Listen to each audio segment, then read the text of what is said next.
Tal vez este video lo suba mañana ya. Miren, la hora son las 2 de la mañana. Pero bueno. Y este video lo hice porque, bueno, quería hacerlo. Y es que yo me duermo con sonido de nebulizador. No me joda. Literal, miren.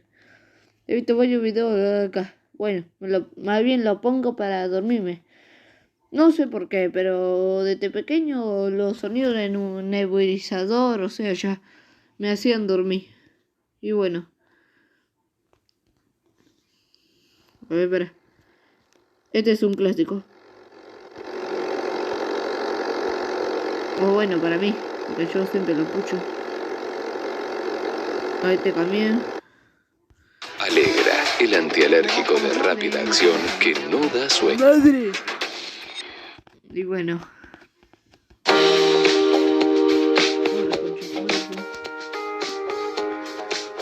Esperen. Ahí está. Y este que me pongo casi siempre.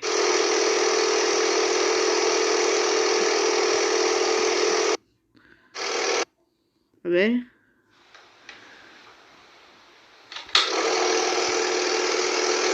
Y bueno, acá hay mucho más de sonido de emisora, pero esos tres son los que normalmente me pongo.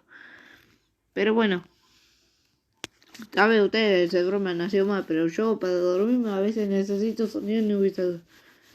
Que a mí me puedo dormir así o más, pero prefiero dormir así porque, o sea, me siento más relajado, todo eso.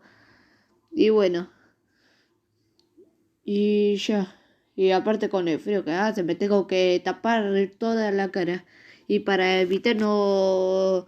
Para respirar me pongo la frazada arriba de la almohada, porque yo uso 2 almohadas. Y bueno, la frazada me la pongo arriba de la almohada. Y bueno, y de ahí a dormir. Y bueno.